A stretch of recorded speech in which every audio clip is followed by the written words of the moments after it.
Dios les bendiga, hermanos. Vamos a estar dando la siguiente lección de lo que es relacionado al Instituto de Liderazgo en el Discipulado. Vamos a hacerlo por este medio, ¿verdad? Para que podamos seguir avanzando. Hoy vamos a entrar en materia, ¿verdad? Siempre teniendo la Biblia en mano, teniendo siempre libreta, teniendo papel, teniendo nuestro material de discipulado, la Biblia, que es su herramienta principal.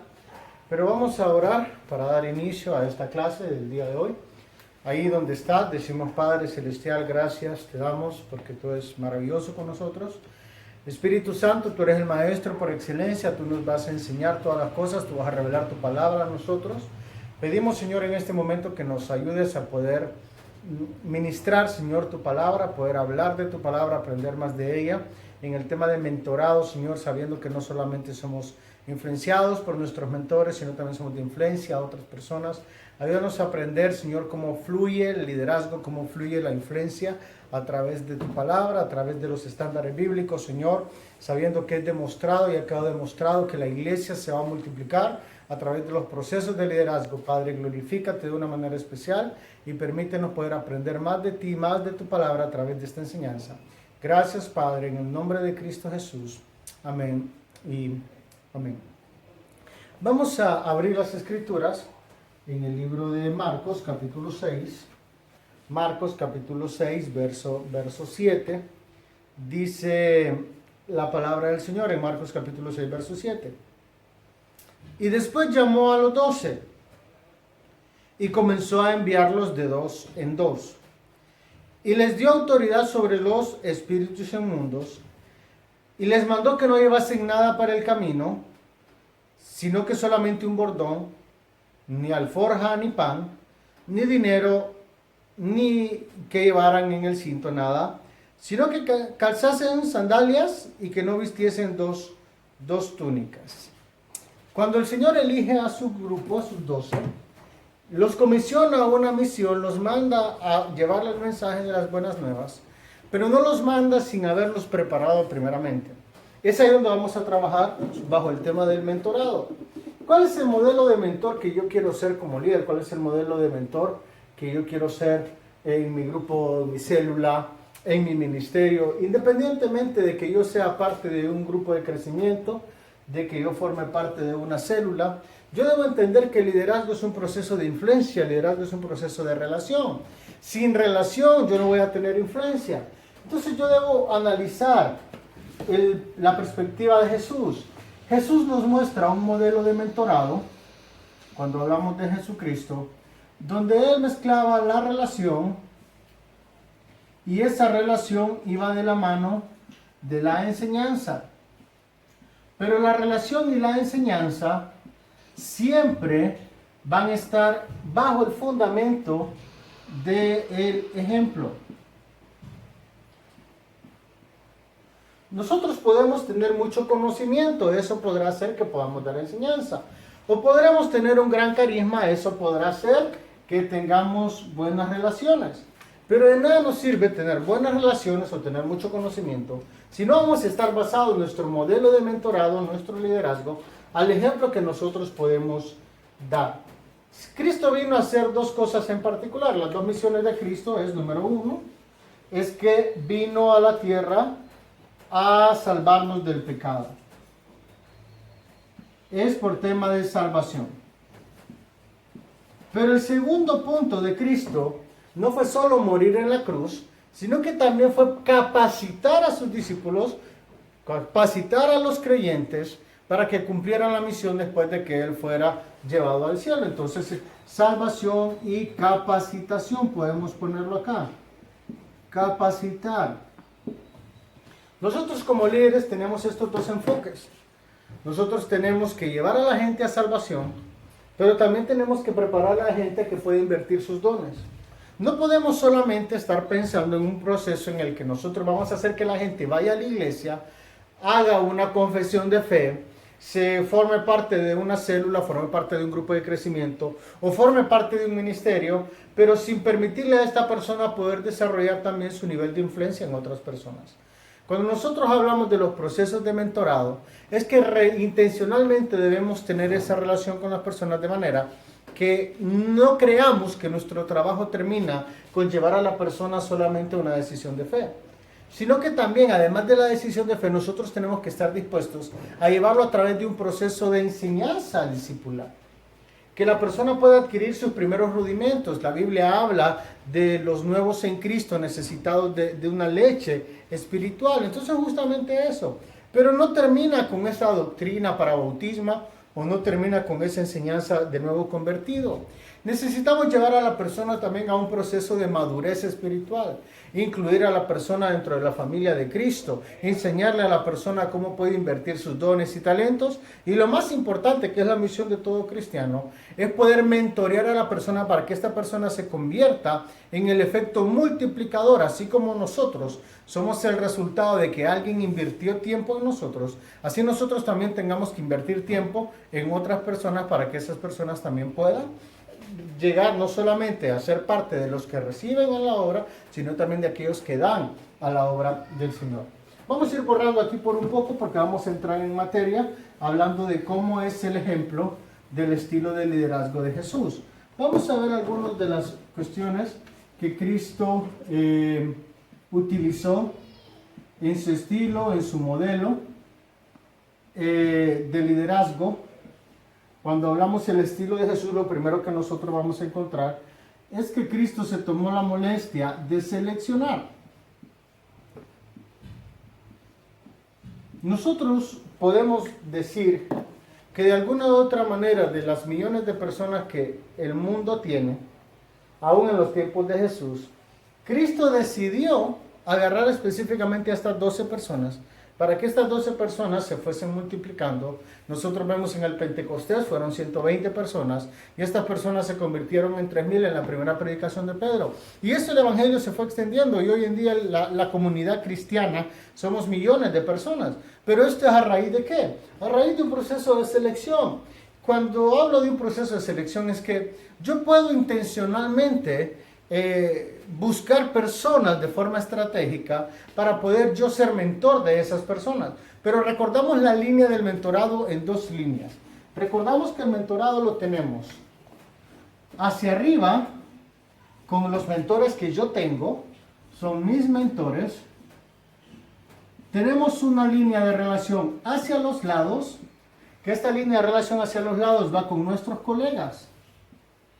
Pero tenemos una tercera línea de relación hacia abajo, que son las personas en quien nosotros tenemos influencia, que de alguna u otra manera se convierten en discípulos. Y si bien es cierto, son discípulos de Cristo, es nuestro deber el agarrar esta línea de mentorado y aplicar la serie de selección. Al Padre le plació enviar a Cristo a ser de influencia sobre nosotros. A Cristo le plació elegir a 12, pudo haber elegido 30, pudo haber elegido 50, pudo haber elegido 40, pero a Cristo le plació elegir 12. Esos 12 se fueron multiplicando hasta la iglesia que hoy conocemos. Cuando yo veo este parámetro, entonces yo debo entender que sí hay un proceso de selección. Él escogió a 12 particularmente. Entonces, yo puedo escoger a mis mentores. En el caso de los discípulos, cuando Cristo les tira el reto y les dice, ven y sígueme, ellos deciden seguir a Cristo y lo eligen como su mentor, lo eligen como su maestro, lo eligen como alguien a quien seguir. En el proceso de mentorado, yo debo estar consciente que yo debo buscar mentores. Yo debo buscar personas que estén por encima de mí, a quienes yo pueda de alguna manera rendirles cuentas, a quienes yo pueda de alguna manera pedir consejo. Hay personas que son muy buenas en consejería familiar, hay personas que son muy buenas en temas de predicación, hay personas que son muy buenas en capacitación, hay personas que son muy buenas en liderazgo juvenil, hay personas que son excelentes trabajando con niños, hay personas que tienen ciertas especialidades y ellos pudieran convertirse en mis mentores. Pero no solamente tengo personas arriba de mí, sino que también me sirven los colegas, las personas que están a la par mía, otros líderes, otros pastores, otros miembros que de alguna u otra manera están corriendo junto a mí en esta carrera del cristianismo. Pero no solo eso, sino que tengo a los discípulos. Yo también puedo elegir a mis colegas, yo también puedo elegir con qué personas quiero trabajar, con qué personas puedo tener en equipo. La Biblia dice que si dos no se ponen de acuerdo no van a poder andar juntos, entonces es lo mismo. Yo tengo que buscar colegas que tengan visión, Dice un dicho popular, dime con quién andas y te diré quién eres. Hay otro dicho popular que dice, el que con lobos anda, a aullar aprende. Entonces, basados en ese concepto, yo puedo determinar que las personas con quien yo me relaciono, no solamente a nivel de mentorado, sino a nivel de mis colegas, también eso dirá mucho del equipo con el que yo estoy intentando salir adelante. Pero cuando yo también hago la selección de los discípulos, yo tengo que buscar ciertas características en estas personas. No puedo tirarme al azar, ya que esta relación tiene que ser intencional. Y esto es muy importante. La selección tiene que ser una selección intencional. Tal vez le entienden a mis garabatos. Cuando hablamos de una selección intencional, es que yo no puedo obligar a mis mentores a mentorear. Tampoco puedo obligar a mis colegas a correr conmigo la carrera. Tampoco puedo obligar a una persona a ser discípulo mío. En la intencionalidad de la relación de influencia en la vida del creyente, cuando Cristo le dice a algunas personas, ven y sígueme, algunos dijeron que no también, lo vemos en los ejemplos bíblicos. Uno de ellos le dice, te seguiré, pero permíteme que vaya primero a enterrar a mis padres y después de eso yo te seguiré. O en el caso del rico, le dice, guarda los mandamientos y tendrás el reino de Dios. Y él le dice, guardo todos los mandamientos. Entonces Cristo le dice, ve y vende todo lo que tienes y sígueme.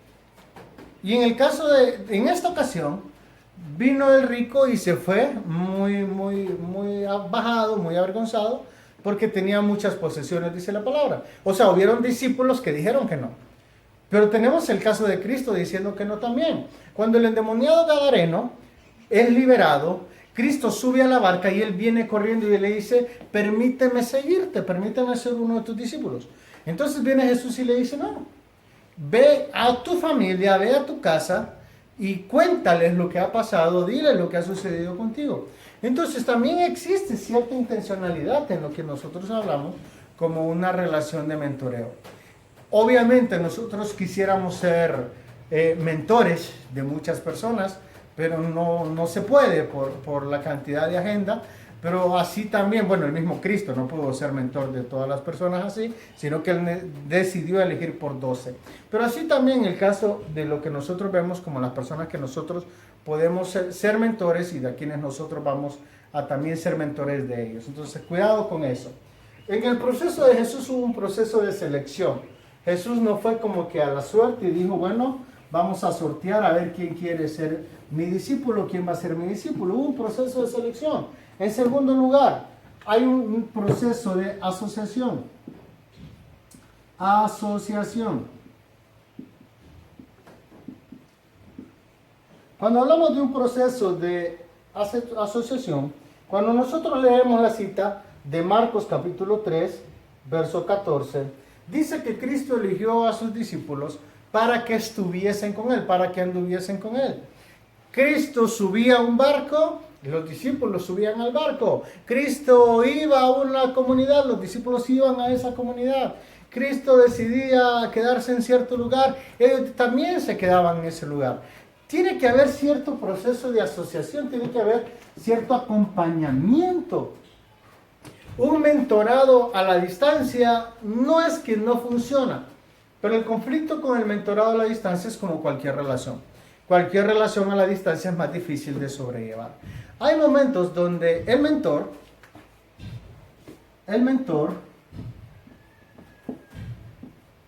deberá estar dispuesto a pasar cierto tiempo para ayudarle al discípulo en la toma de decisiones.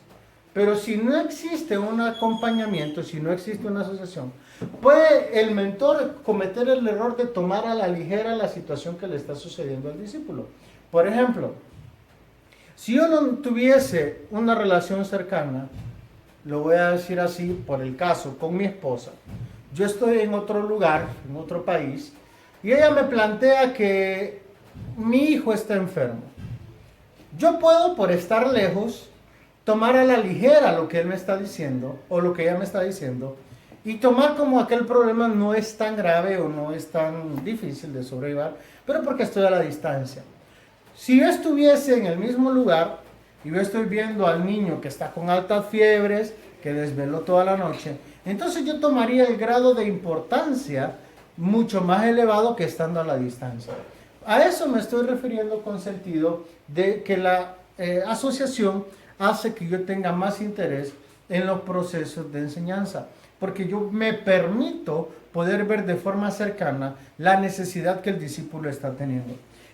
Yo admiro a las personas que pueden sobrellevar cantidades muy fuertes, muy grandes de discípulos, pero personalmente creo que los números reducidos de discípulos pueden hacer que este proceso de asociación sea un poco más efectivo, en sentido de que puedo conocer a las personas y puedo tratar con ellos, conocer a sus familias, conocer sus nombres, sus profesiones, poder preguntarle cómo está su hijo Carlos, cómo está su hija María, cómo está su esposa Lisette, cómo están sus padres Pedro y Ramona, y tener esa relación con ellos, porque hay un proceso de asociación. Cuando Cristo va a visitar a Pedro, viene y sana a la suegra de Pedro. Cuando él está con sus discípulos, se permite llevar a 3 de sus discípulos para que vean la transfiguración al aparecer a Elías y a Moisés. Entonces hay ciertas experiencias, comía con ellos, convivían juntos, compartían muchas crisis y también compartían muchas bendiciones. Esto es a raíz de la asociación traerá hermandad y traerá un interés genuino en la vida del mentor, así también en la vida del discípulo. En tercer lugar, en el modelo de Jesús, nosotros vamos a tomar la parte de la consagración.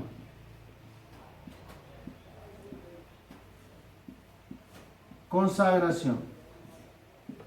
Cuando nosotros hablamos de la consagración, lo encontramos en Mateo, capítulo 11, verso 29. Dice la palabra, llevad mi yugo sobre vosotros. ¿Por qué hablo de un tema de consagración? Es muy difícil poder mentorear a alguien que no se permite tener, por ejemplo, ciertos hábitos espirituales. Cuando una persona decide hacerse un monje o decide tomar esa decisión del celibato, pues tiene que consagrarse a los parámetros que el monasterio da, o el caso de los monjes hindús. Ellos deciden vestirse de cierta manera, raparse el pelo, irse a internar a un monasterio. Y esto es porque es su decisión de decidir seguir a ese tipo de enseñanza, ese tipo de dogma. Lo mismo sucede con el cristianismo. Yo no puedo pertenecer a un lugar y no tener la misma ideología o el mismo pensamiento de ese lugar al que yo decido pertenecer.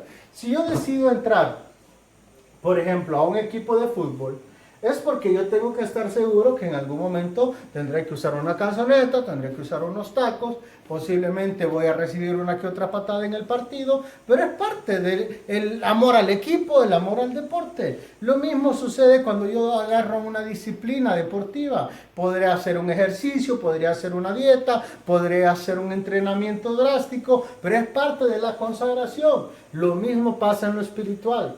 Yo no puedo comenzar un reto espiritual creyendo que la carrera comienza y termina con aceptar a Cristo. Cuando nosotros venimos a aceptar a Cristo es cuando la carrera comenzó, en sus marcas, listos, fuera. Pero todavía la carrera hasta ahí comenzó. El resto de la carrera requerirá un cierto entrenamiento y una cierta entrega. Por ejemplo, ¿entrega qué? Podemos decir consagración a la oración. Yo no puedo permitir que una persona que en el área espiritual esté trabajando con nosotros, que no tenga una vida de oración.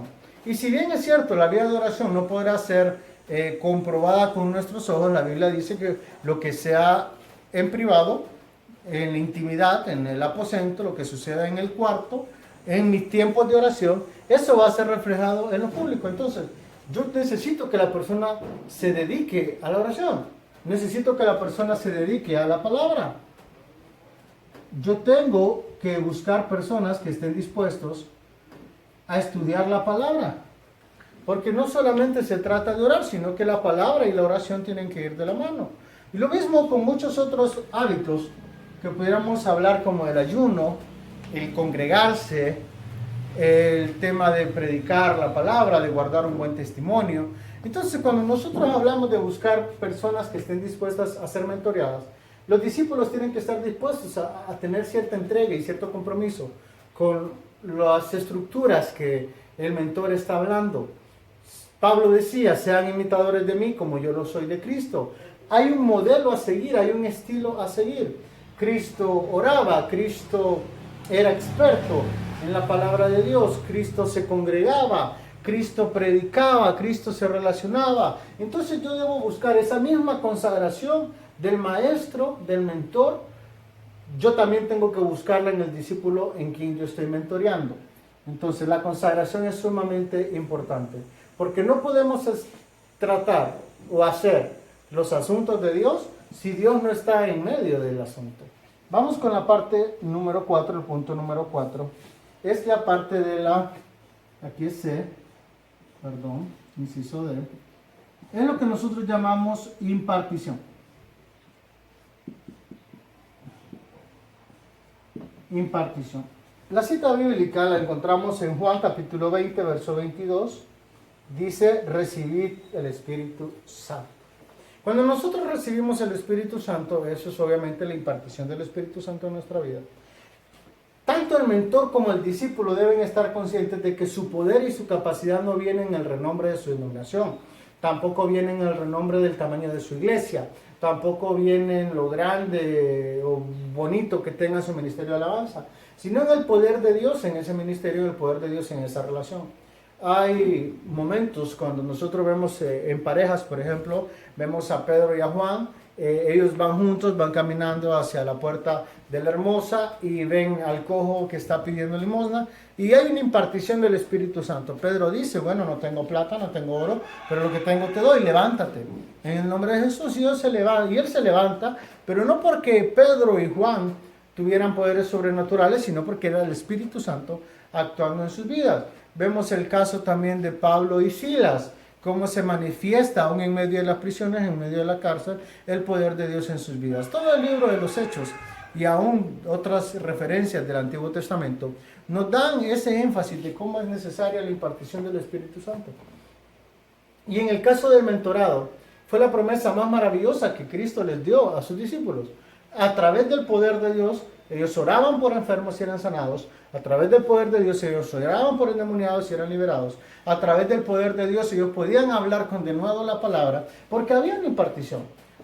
Nosotros, cuando estamos siendo mentores, se quiera o no, tenemos que interesarnos por el mover espiritual en las personas en quienes nosotros estamos mentoreando. Porque si les damos solamente palabra y no les estamos enseñando la esencia de esa palabra, porque la palabra es viva y eficaz, pero es viva y eficaz cuando el Espíritu Santo está en medio de ella. Entonces, cuando nosotros hablamos de esta impartición, no es una impartición que nosotros vamos a hacer, sino una impartición que vamos a permitir que esta persona pueda conocer a través de su relación con el Espíritu Santo. Número 5. Número 5. Demostración. En el ejemplo que Cristo dio sobre todo lo que hacía, vemos el caso de la demostración en Juan capítulo 13, verso 15. Juan capítulo 13, verso 15. Dice la palabra del Señor, ejemplo les he dado. O sea, el mismo yo he demostrado. Miren qué curioso es esto. La cultura judía está acostumbrada a la oración. La cultura judía, desde muy pequeños les enseñan la Torá, les enseñan a rezar ciertas lecturas de la palabra, ciertos salmos, ciertos proverbios. Y ellos manejan esos contenidos muy específicamente, muy claramente desde la niñez. Entonces ellos saben orar. Pero curiosamente, en el libro de Mateo, capítulo 5, capítulo 6, vienen ellos y se presentan delante de Cristo y le dicen, Maestro, enséñanos a orar. ¿Por qué ellos le están pidiendo a Cristo que les enseñe a orar? Si ellos aprendieron a orar desde muy pequeños, han visto a los fariseos orando, han visto a los saduceos orando, han visto a los escribas orando, pero ellos vienen y le dicen a Cristo, Señor, Maestro, enséñanos a orar. ¿Por qué? Porque Cristo estaba demostrando un estilo de oración que era diferente.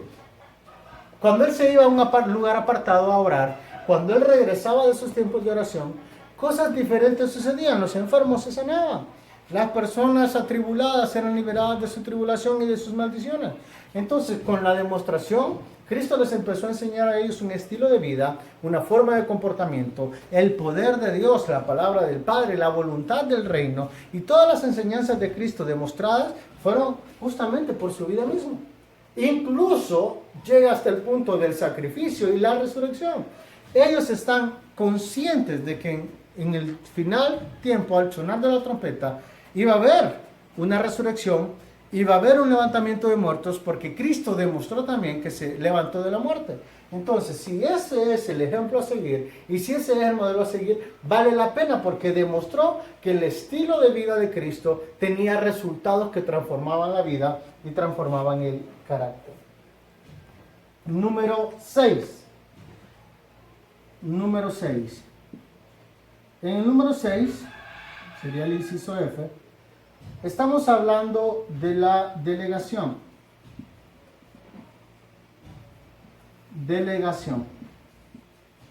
En la delegación vamos a irnos a Marcos capítulo 6, verso 7.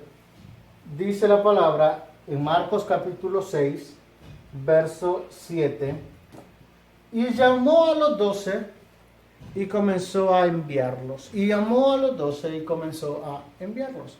Cuando yo veo esta asignación, es interesante porque Cristo no se queda en la tierra haciendo la misión de salvación o proclamando el plan de salvación, sino que Él delega. Él ya seleccionó, ya se relacionó con ellos, los consagró, les impartió, les demostró un estilo de vida, pero también los manda y los envía. Es más, Hechos 1:8 dice: cuando reciban el Espíritu Santo, les delego que me van a ser testigos en Judea, Jerusalén, Samaria y hasta lo último de la tierra. Entonces, cuando existe una delegación es porque simplemente se cree o se espera que la persona ya está capacitada para cumplir ciertos roles y ciertas funciones.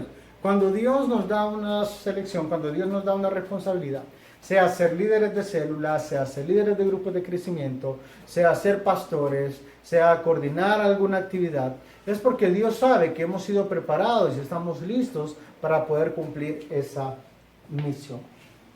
Vamos a tomar otros pasos donde vamos a anotar lo que es el mentorado. Voy a borrar aquí, espero lo tienen en su material. Si no lo tienen material, pues ahí está en el video. Espero, como les digo, que puedan traducir estos jeroglíficos. Vamos a hablar de los pasos del mentoreo de Jesús. Cuando hablamos de los pasos de este mentoreo, vamos a hablar de la parte teórica y de la parte accional. Número 1. Decir. El número 2. Mostrar.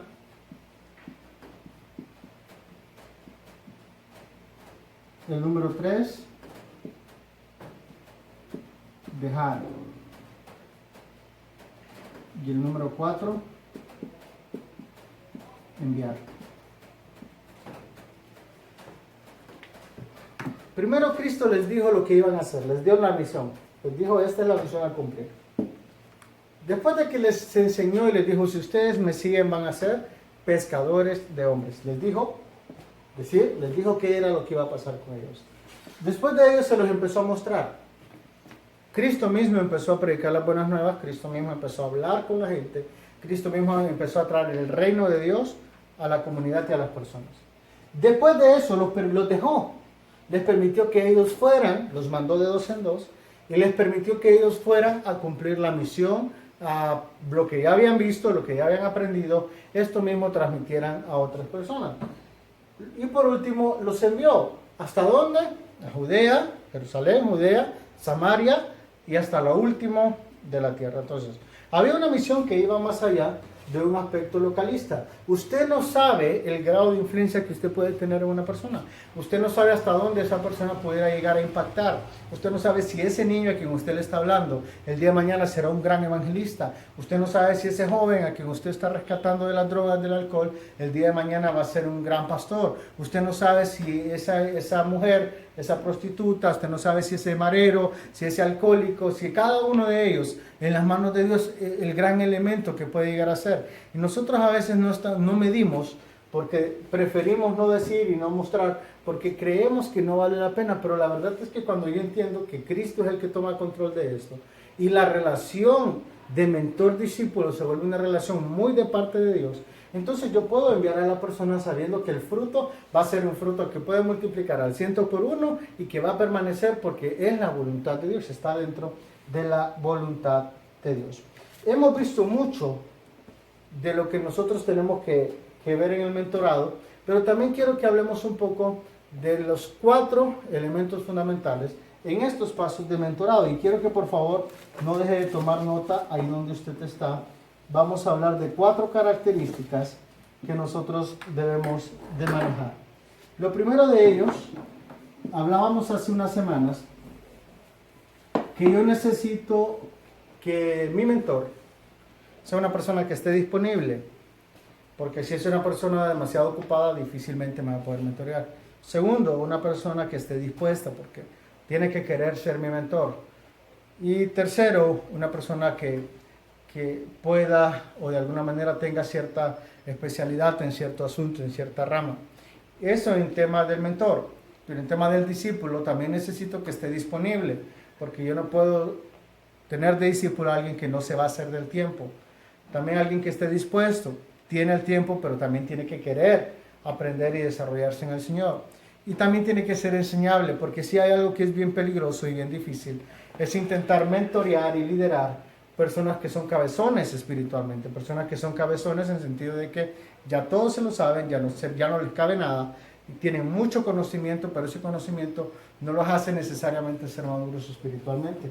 Y eso los hace caer en el error de creer que porque tienen el conocimiento, pueden o son más espirituales o son mejores que otras personas. Y eso hace que automáticamente no apliquen para poder ser discípulos, porque simplemente no son enseñables.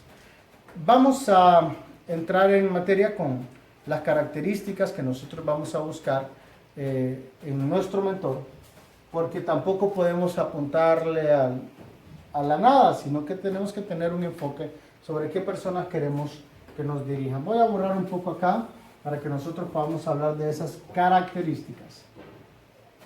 Y nosotros lo vamos a ver desde las 2 perspectivas. Me voy a ver desde la perspectiva del mentor y me tengo que ver desde la perspectiva del discípulo. Por favor, desde los 2 puntos de vista, veámonos como mentores y veámonos como discípulos. Número 1, la parte intelectual.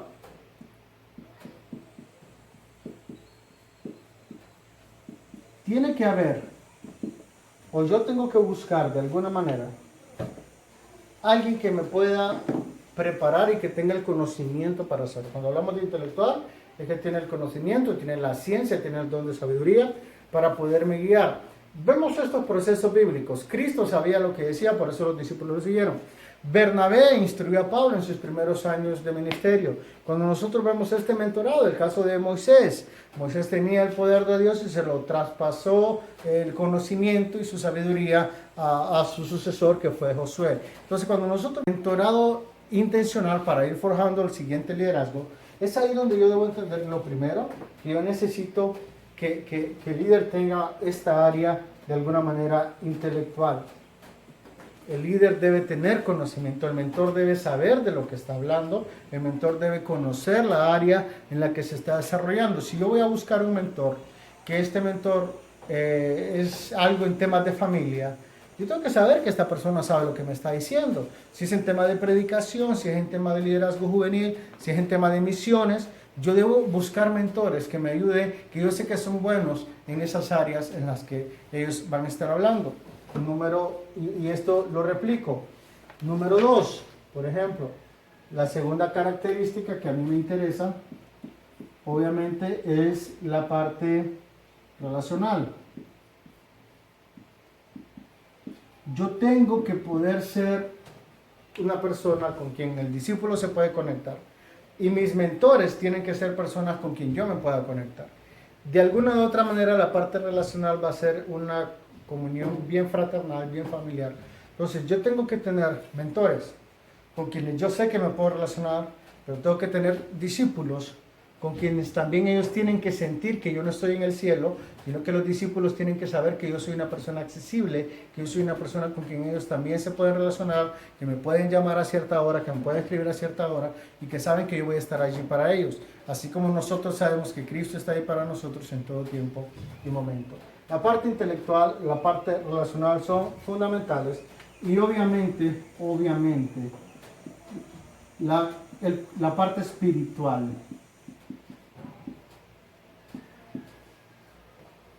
Yo tengo que buscar personas que estén espiritualmente o tengan una consagración espiritual de alguna manera más comprometida que la que posiblemente yo puedo tener.